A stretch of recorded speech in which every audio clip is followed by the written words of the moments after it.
అసెంబ్లీలో మంత్రి పయ్యావుల కేశవ్ బడ్జెట్ ప్రవేశపెట్టారు.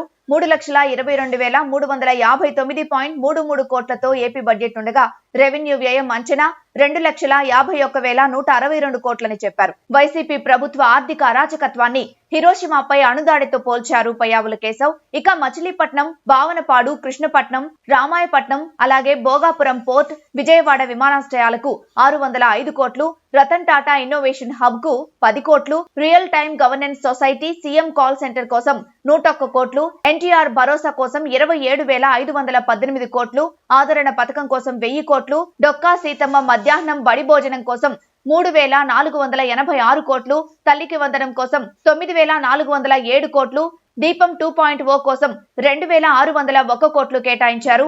అలాగే బాల సంజీవని ప్లస్ కోసం 1,163 కోట్లు, మత్స్యకార భరోసా కోసం 450 కోట్లు, ఎస్సీ, ఎస్టీ, బీసీ వర్గాలకు స్కాలర్షిప్ల కోసం 337 కోట్లు, స్వచ్ఛ ఆంధ్ర కోసం 820 కోట్లు, ఎస్సీ, ఎస్టీలకు ఉచిత విద్యుత్కు 400 కోట్లు, అన్నదాత సుఖీభవ కోసం 6,300 కోట్లు, ప్రకృతి సేద్యాన్ని ప్రోత్సహించేందుకు 62 కోట్లు, ధరల సేకరణ నిధి కోసం 300 కోట్లు, హంద్రీనీవా, ఉత్తరాంధ్ర సృజన స్రవంతి, గోదావరి డెల్టా, కృష్ణా డెల్టా ప్రాజెక్టులకు 11,314 కోట్లు, పోలవరం ప్రాజెక్టుకు 6,705 కోట్లు, జల్ జీవన్ మిషన్ కోసం 2,800 కోట్లు, రాష్ట్రీయ కృషి వికాస్ యోజన కోసం 500 కోట్లు కేటాయించారు.